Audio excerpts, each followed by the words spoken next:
À la une de ce journal, le président de la République reçoit les lettres de créance des ambassadeurs du Burkina Faso, de l'Italie, des Pays-Bas, de l'Autriche, de l'Inde, de la Corée et du Venezuela.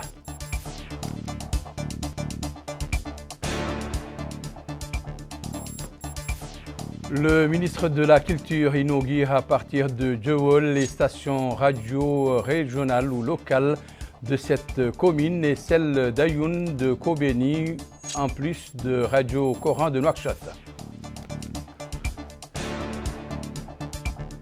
L'APA organise un forum international sur la maîtrise des médias et le processus électoral.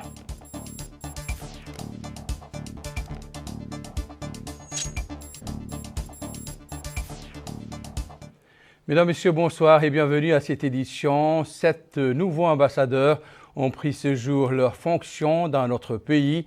Sur le plan africain, le nouvel ambassadeur du Burkina Faso, Seydou Mika, a remis ses lettres de créance au président de la République en tant qu'ambassadeur extraordinaire et plénipotentiaire de la République du Burkina Faso.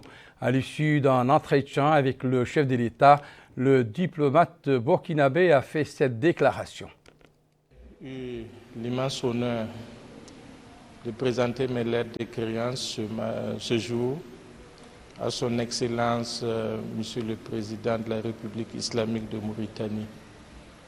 J'ai eu l'occasion de le saluer de la part de son Excellence, le capitaine Ibrahim Traoré, chef de l'État du Burkina Faso, ainsi que de la part du peuple burkinabé.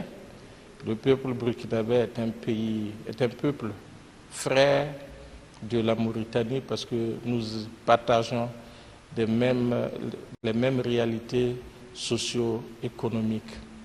À travers cette accréditation, nous fondons l'espoir que la coopération entre nos deux pays va s'approfondir au grand bonheur de nos populations.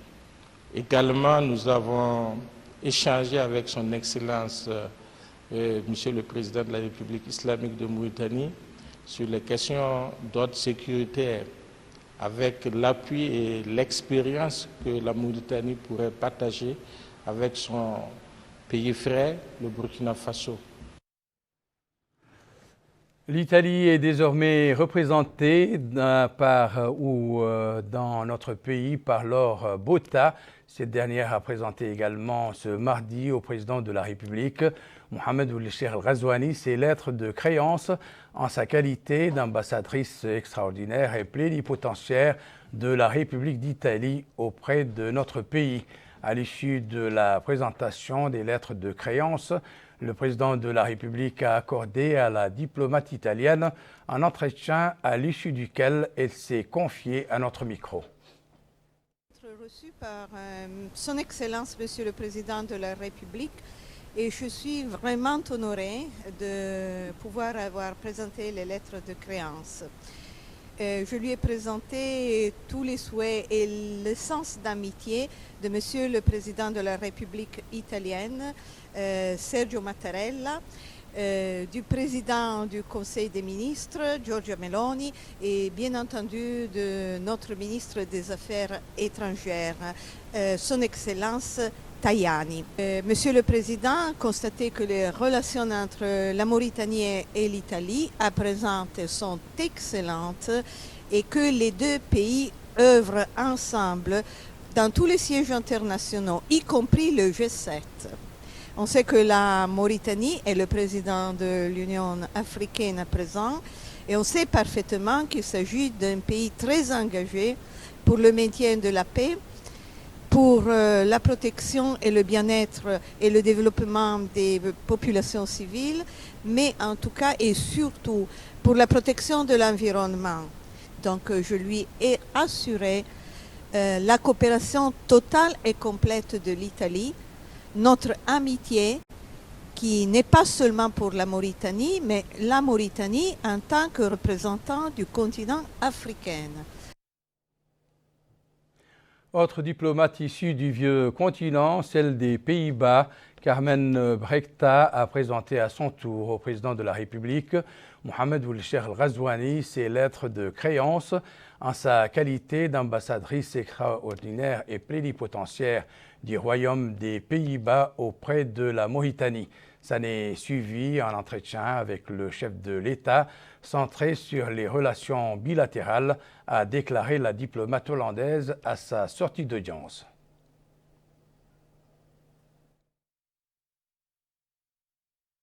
Je viens de présenter mes lettres de créance au président au nom de notre roi Willem-Alexander des Pays-Bas. Les Pays-Bas, on a des liens de longtemps avec la Mauritanie et j'ai des ambitions d'approfondir cette relation en termes politiques, bien sûr, en termes sécuritaires, mais aussi en termes commerciaux. Dans les domaines maritimes, on a une belle expérience, mais aussi dans le domaine agricole et aussi énergie. On sait que la Mauritanie a des ambitions dans le domaine de l'hydrogène vert et je pense qu'il y aura de possibilités d'une forte coopération.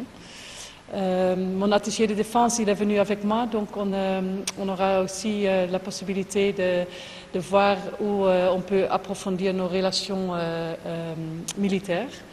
Ensuite, je pense en plan régional, politique, la Mauritanie joue un rôle tellement fort et tellement important qu'on veut bien soutenir et approfondir. La troisième ambassadrice européenne est de l'Autriche. Anna Dankovic a elle aussi présenté au président de la République ses lettres de créance en sa qualité d'ambassadrice extraordinaire et plénipotentiaire de la République d'Autriche à Mauritanie. La diplomate autrichienne s'est entretenue par la suite avec le chef de l'État avec lequel elle a déclaré avoir passé en revue les relations de coopération bilatérale et les moyens de les raffermir.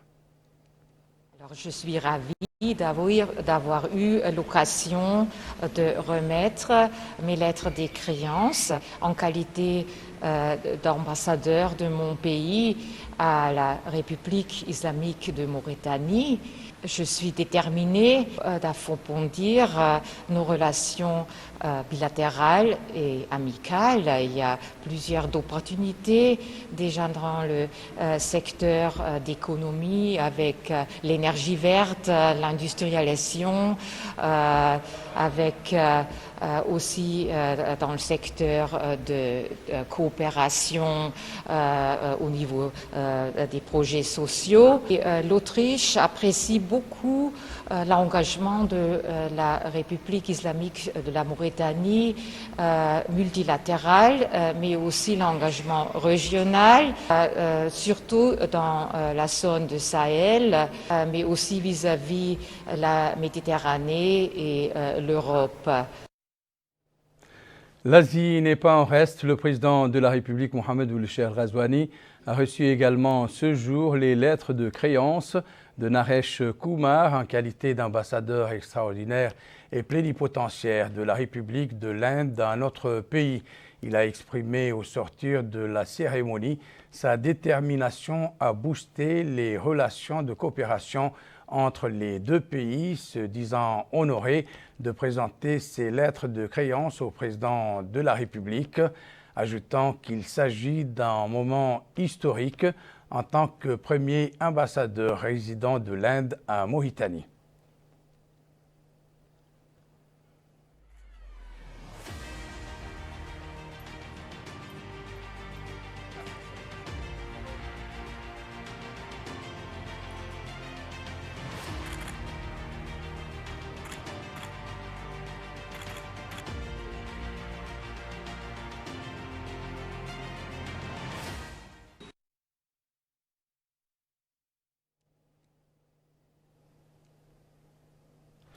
Le nouvel ambassadeur de la Corée, Yingan Yoon, a lui aussi pris ses fonctions ce mardi dans notre pays après avoir présenté au président de la République, Mohamed Ould Cheikh Al Ghazouani, ses lettres de créance en sa qualité d'ambassadeur extraordinaire de la République de Corée à Mauritanie.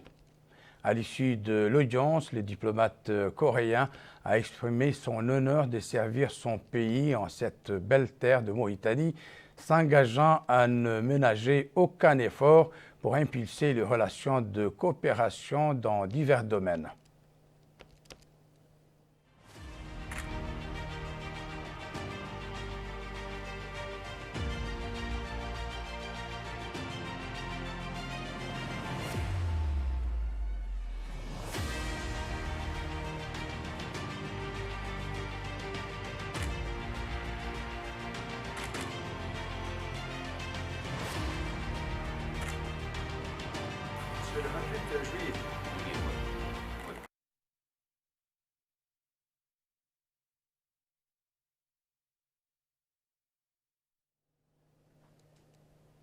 Enfin, le président de la République a reçu les lettres de créance du nouvel ambassadeur de la République du Venezuela auprès de notre pays. Juan Bautista Arias Palacio a déclaré à l'issue d'un entretien avec le chef de l'État que les relations entre la Mauritanie et son pays sont solides et englobent divers domaines, soulignant qu'elles se renforceront davantage dans les secteurs économiques de l'énergie, de la pêche et des mines. A présenté la carte de créance en face du président Mauritanie. Le président Maduro m'a accrédité comme le représentant de mon pays chez vous et j'espère aider à faciliter la vigorisation de la relation entre les deux pays. Nous sommes pays frères, des pays du Sud, avec beaucoup de projets très intéressants pour développer, par exemple, la pêche, la minerie et des autres secteurs économiques. L'actualité est marquée par ailleurs ce jour par la visite du ministre de l'Élevage à Agjoust. Ahmed Deit Ould Shein y a tenu une réunion avec les éleveurs de l'Inchiri centrée sur l'examen du plan du secteur. L'occasion aussi pour lui d'assurer ses interlocuteurs que son département travaille à la mise en œuvre d'importants programmes de développement, récit de Bokar Bailaba. L'objectif de la rencontre est d'examiner le plan du secteur, ses perspectives et le niveau des interventions réalisées. À cela s'ajoute la discussion des problèmes rencontrés par les éleveurs dans la wilaya de l'Inchiri. Et à cette occasion, le ministre de l'Élevage, Ahmed Deit Ould Shein, a souligné que le département œuvre à la mise en œuvre d'importants programmes de développement qui valoriseront et développeront le cheptel du pays, soulignant l'importance du recensement actuel du cheptel. Il a déclaré que le gouvernement s'attelle à développer le secteur de l'élevage et le rendre plus productif en fournissant les moyens nécessaires, notamment le fourrage. Le ministre de l'Élevage a souligné que les problèmes soulevés par les agriculteurs dans leurs interventions seront résolus dès que possible, notant que le ministère s'efforcera de fournir des points d'eau dans les zones où il y a un important cheptel. À leur tour, le président de la région de l'Inchiri, Cheikh Malaïnin Abdel Gharabi, et le maire de la commune d'Agjoust, Dahiou El Mami, ont présenté certaines doléances et suggestions visant à développer le secteur de l'élevage, soulignant la nécessité pour les agriculteurs de voir augmenter la quantité de fourrage qui leur est destinée. D'autres intervenants se sont relayés pour souligner l'importance de mettre en œuvre des stratégies de nature à préserver le cheptel et qu'il soit aussi très productif. Son collègue de la culture, de la jeunesse, des sports et des relations avec le Parlement était aujourd'hui au Brakna et au Gorgol et précisément à Bababé, d'où il a procédé à la pose de la première pierre de la première phase du plan d'investissement de Radio Mauritanie dans cette commune. Adjoul Ahmed Sid Ahmed Ledje a inauguré 4 stations radiophoniques dotées de l'équipement nécessaire. Ces nouvelles radios locales sont celles de Djowol, d'Ayoun, de Kobeni, en plus de Radio Coran de Nouakchott. Moussa Diaye.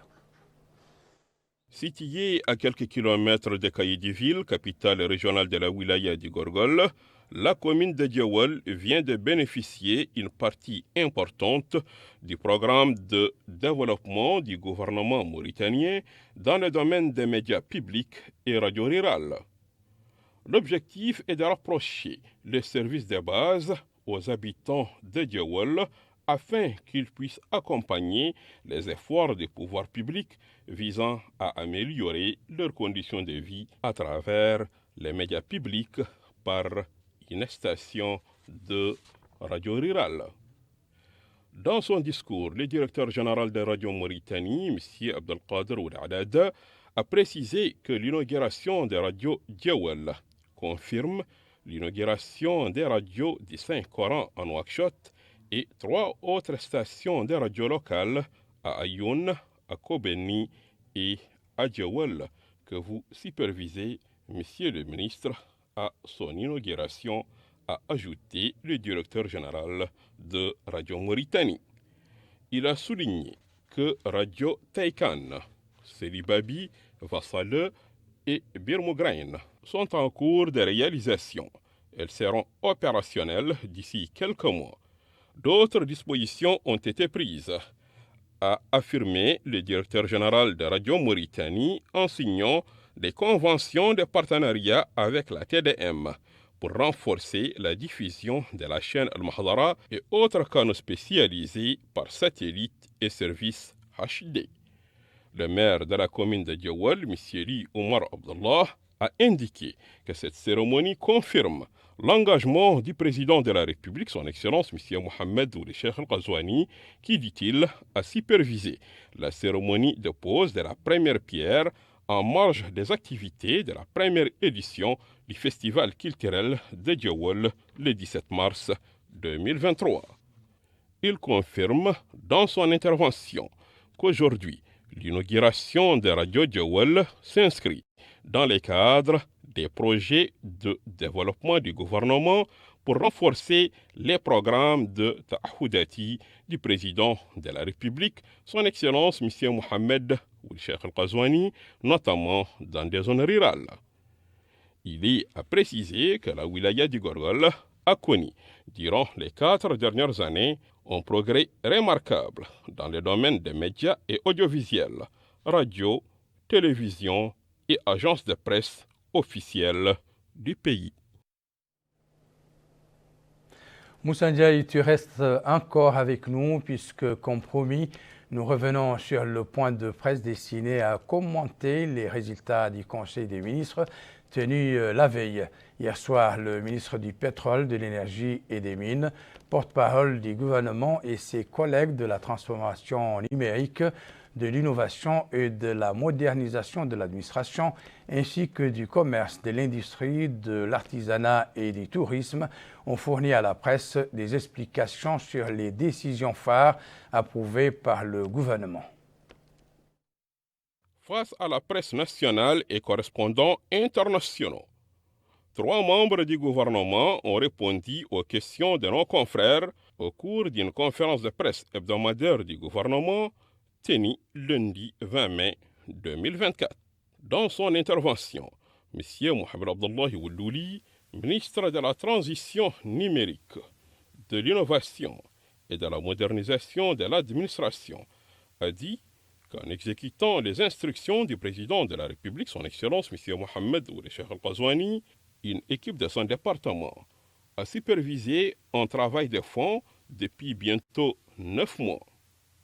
L'objectif est d'élaborer un document de référence pour la modernisation de l'administration sur la base, dit-il, d'une stratégie visant à répondre aux besoins des citoyens pour une communication fiable tout en renforçant les capacités des ressources humaines. Quant au ministre du Commerce, de l'Industrie, de l'Artisanat et du Tourisme, M. Lamrabat Al-Bonnahi, a expliqué en détail le contenu du projet de décret sur la liberté des prix et la concurrence. Il a ajouté que l'application de cette loi aura un impact sur les prix, sur la qualité et la diversité des droits. en favorisant, dit-il, la liberté économique et en protégeant les consommateurs. Quant au ministre du Pétrole, de l'Énergie et des Mines, porte-parole du gouvernement, M. Nani Ouchrouqa, en réponse à l'une des questions de nos confrères sur la triste nouvelle venue d'Iran, le porte-parole du gouvernement a saisi cette occasion pour présenter ses condoléances au peuple iranien, en exprimant sa solidarité avec les parents des victimes et symboles de cette nation. S'agissant de la nomination de certains membres du gouvernement dans les équipes de campagne de la présidentielle du 29 juin 2024, le porte-parole du gouvernement a affirmé qu'aucun texte n'interdit cette nomination. De plus, il a assuré que toutes les dispositions seront prises pour que les services publics et institutions de l'État et du gouvernement puissent fonctionner correctement durant la campagne électorale de la présidentielle de cette année. Et à l'approche des élections présidentielles, la haute autorité de la presse et de l'audiovisuel APA multiplie les rencontres avec les journalistes dans le dessein de mieux les outiller en vue de cette échéance. Aujourd'hui, il était question, dans le cadre d'un forum international, de la maîtrise des médias et du processus électoral. Une rencontre de 2 jours organisée en collaboration avec le réseau des instances des médias africains, sur quoi axeront les modules de ce forum. Élément de réponse avec Bokar Bailaba. Le forum vise à contribuer au succès des processus électoraux et assurer une couverture médiatique professionnelle des élections en Afrique. Le forum a également pour objectif de discuter sur l'importance de la mise à niveau des outils développés par les organismes africains de régulation des médias.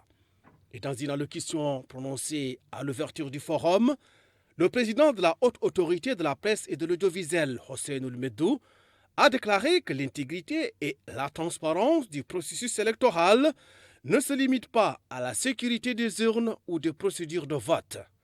Selon lui, les médias jouent un rôle central durant toutes les étapes de ce processus et ils sont également considérés comme un partenaire central des mécanismes et des outils du processus démocratique, en particulier pendant les périodes électorales.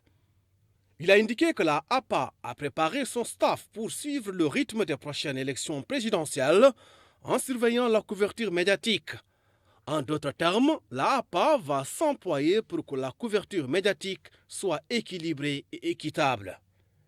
Autre allocution, c'est celle du vice-président de la Commission électorale nationale indépendante, Mohamed Lemine Roudahi, qui a souligné que ce forum permettra d'identifier les mécanismes de nature à suivre le processus électoral dans une atmosphère caractérisée par une concurrence positive. En période électorale, justement, les organismes de régulation sont incontournables pour que la couverture médiatique soit transparente et crédible. La APA a vu juste quand elle nous a proposé, pour nos échanges de ces 2 jours, le thème du rôle de la régulation dans la garantie de l'intégrité des processus électoraux, et ce, pour plusieurs raisons. D'abord, l'année 2024 est une année électorale pour plus de la moitié de la population mondiale.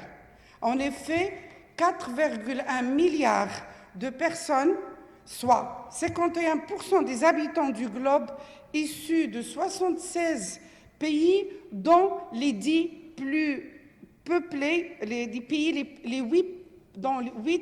pays parmi les plus peuplés du monde, ont voté ou seront appelés aux urnes avant la fin de l'année en cours. Notre continent africain aussi a un calendrier électoral chargé en 2024 avec des scrutins de différentes natures organisés dans 19 pays. Pour le réseau des instances africaines de régulation de la communication, le rôle assigné à la presse et aux organismes de régulation de l'audiovisuel pendant les processus électoraux monte en flèche. Ce thème est d'autant important que, vous l'avez dit dans la note conceptuelle, 2024 représente une année électorale par excellence. Et vous l'avez dit également, plus de la moitié de la population dans le monde ira aux urnes cette année. Donc ce thème est très important et il appartient aux institutions de régulation de la presse et de l'audiovisuel d'en débattre, de voir les meilleures pratiques, de savoir comment nous pouvons procéder. Pour le programme des Nations Unies pour le développement PNUD, la tenue de ce forum à Nouakchott est un choix judicieux, coïncidant avec le début des préparatifs du processus pour l'élection présidentielle dans notre pays.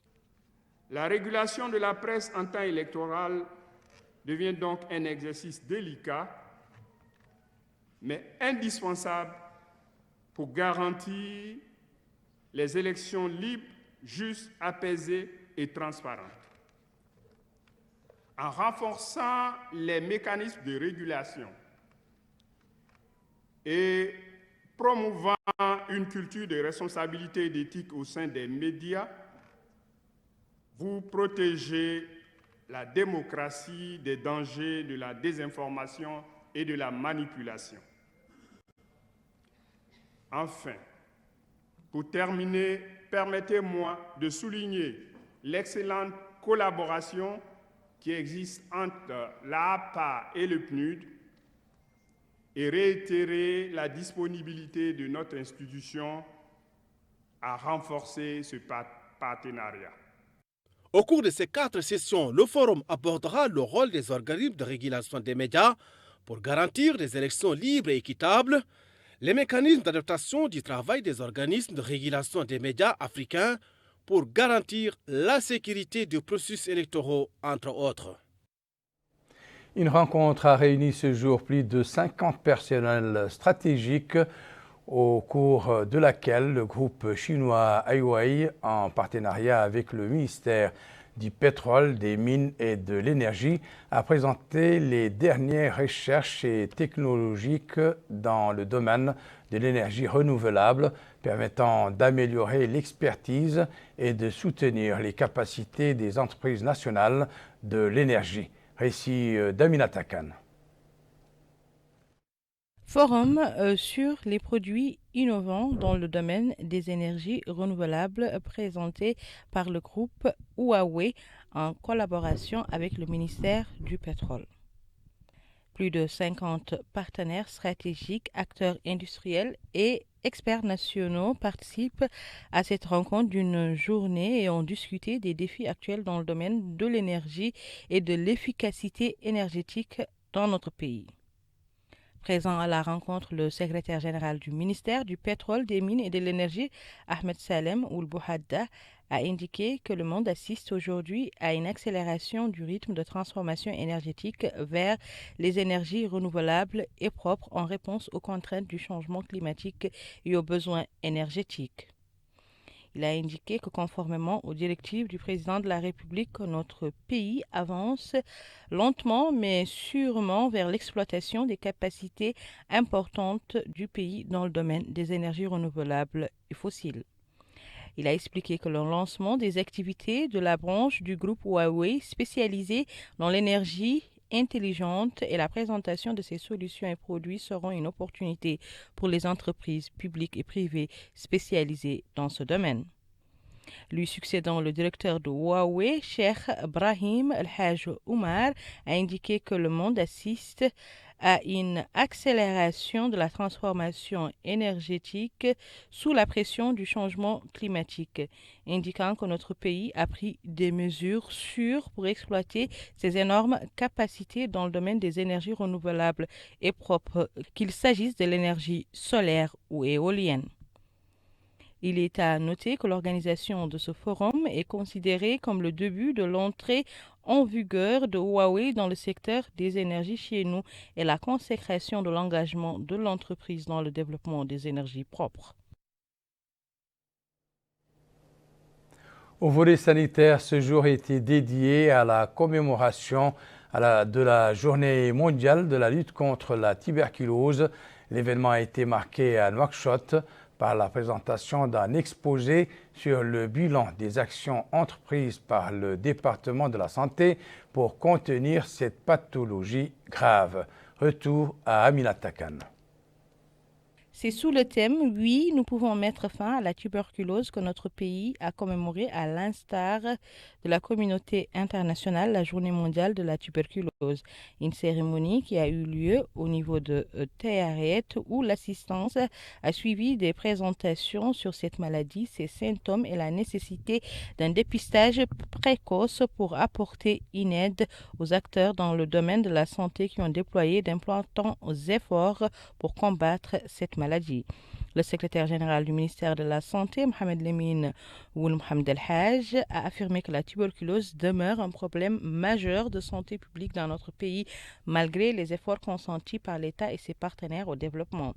Il a indiqué que ces efforts ont permis d'obtenir des résultats encourageants puisque le taux de détection des cas de tuberculose est passé de 70% en 2020 à 74% en 2023, en plus de l'augmentation du taux de réussite des traitements.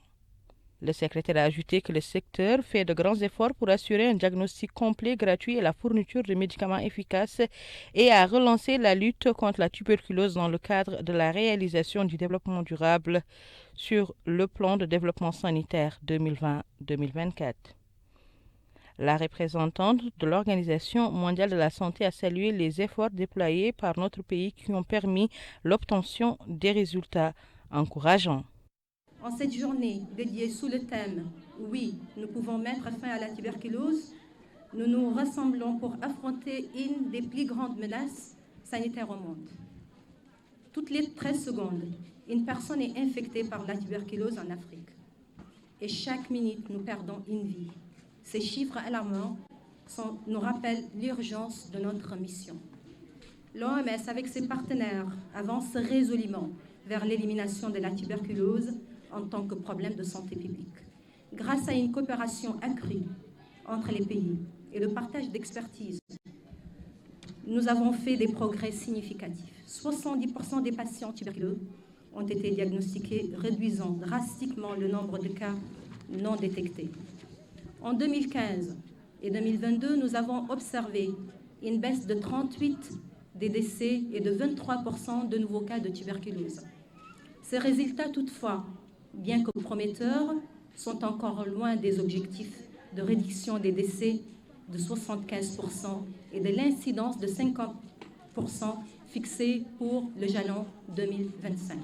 Nous devons donc redoubler d'efforts, particulièrement face aux défis comme les retards de diagnostic, l'accès aux nouvelles technologies et la menace de la tuberculose multirésistante. Il est à noter que pour combattre efficacement la tuberculose, il est important d'intensifier la sensibilisation et la nécessité d'une détection précoce qui est une arme efficace contre cette maladie.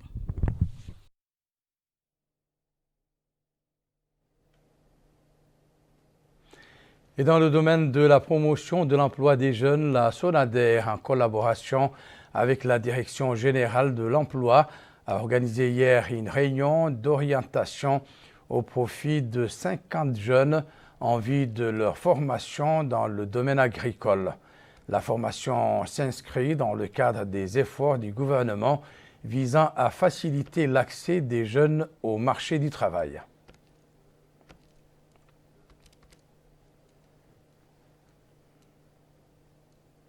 Nous reformons ce journal par la table ronde organisée hier soir au siège de l'Académie diplomatique pour célébrer le classement de notre pays par Reporters sans frontières au 33e rang sur le plan mondial. La manifestation était organisée sous le thème « La Mauritanie en tête du monde arabe et africain en matière de liberté de la presse ». Mélika Narli nous en dit plus sur cette cérémonie. C'est sous le thème « La Mauritanie en tête du monde arabe et africain en matière de la liberté de la presse » que se tient cette table ronde organisée pour célébrer le classement de la Mauritanie à la 33e place au plan mondial. La rencontre est organisée par l'Académie diplomatique mauritanienne en collaboration avec le club diplomatique de Nouakchott et la participation de la Haute Autorité de la Presse et de l'Audiovisuel. Le directeur général de l'Académie diplomatique mauritanienne, M. Abdelkader Mohamed Ahmedou, rappelle que cet acquis dans le domaine de la liberté de la presse illustre concrètement les résultats des réformes engagées par notre pays. Cette rencontre entre diplomates et journalistes est l'occasion, dit-il, de mettre en exergue la complémentarité de leur mission. Le président du club diplomatique, M. Ahmed Ould Ahmed, salue la position de la Mauritanie au classement mondial de la liberté de la presse, qui s'inscrit, indique-t-il, dans le climat d'apaisement et de liberté instauré par le président de la République. Cette rencontre est animée par la Haute Autorité de la presse et de l'audiovisuel et par le bureau de presse de la présidence de la République, ainsi que de nombreux journalistes. Le président de la Haute Autorité de la presse et de l'audiovisuel, M. Hussein Ould Meddou, a déclaré que notre pays se distingue par cette position mondiale, arabe et africaine, mais également par notre classement au niveau mondial à 33e place. Il a déclaré qu'en tant que l'un de ceux qui ont accompagné les différentes étapes liées au processus de libéralisation dans le domaine audiovisuel ou de la presse écrite, il souligne que le parcours de cette réforme et de sa libéralisation a été un processus cumulatif. M. Hussein Ould Meddou souligne son appréciation des efforts déployés par la diplomatie mauritanienne en matière de promotion des acquis dans le domaine de la liberté de la presse. Le représentant du bureau de la presse de la présidence de la République, M. Abdelrahman Sidi Mohamed, déclare « Cet événement nécessite effectivement des conférences, des discussions, des émissions télévisées et radiophoniques et des articles, car c'est un grand événement qui n'aurait pas pu se réaliser sans la volonté politique affirmée et le suivi permanent du président de la République. » Le directeur adjoint de la communication au ministère des Affaires étrangères, M. Taleb Hamamine, indique « Cette rencontre vise à mettre en lumière la réalité de la liberté de la presse dans notre pays, considérant que l'obtention de cette position est un acquis qui mérite d'être salué. Nous apprécions cet événement à sa juste valeur, qui mérite que soient organisées de nombreuses activités afin de recevoir la reconnaissance qu'il mérite. Cet acquis consolide, dit-il, l'engagement du président de la République sur la voie de la liberté de la presse et de la démocratie. Cette conférence a été marquée par de nombreuses interventions qui ont unanimement convenu que cet acquis réalisé par la Mauritanie aujourd'hui la place en avant sur ses sœurs arabes et africaines. C'est l'expression pratique des réformes que les médias ont connues dans le cadre des directives du président de la République. Cette position mérite d'être saluée, car soulignant le niveau de liberté de la presse que connaît le pays. Les interventions ont également mis l'accent sur les efforts déployés par la diplomatie mauritanienne pour promouvoir la réalisation nationale, notamment dans le domaine de la liberté de la presse et des réformes que le secteur a connues, ainsi que sur le travail acharné des autorités publiques pour le professionnaliser et développer les lois et les textes qui le régissent. À présent, le rappel des principaux titres de cette édition. Le président de la République reçoit les lettres de créance des ambassadeurs du Burkina Faso, de l'Italie, des Pays-Bas, de l'Autriche, de l'Inde, de la Corée et du Venezuela. Le ministre de la Culture inaugure à partir de Djewol les stations radio locales de cette commune et celle d'Ayoun de Kobeni, en plus de Radio Coran de Nouakchott.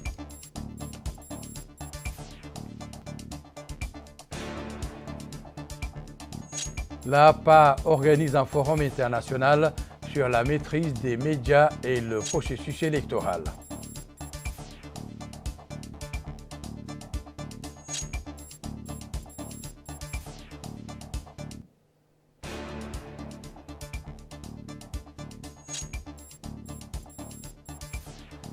C'est la fin de cette édition. Merci pour votre attention. Excellent moment avec le reste des programmes d'El Mauritania. Au revoir.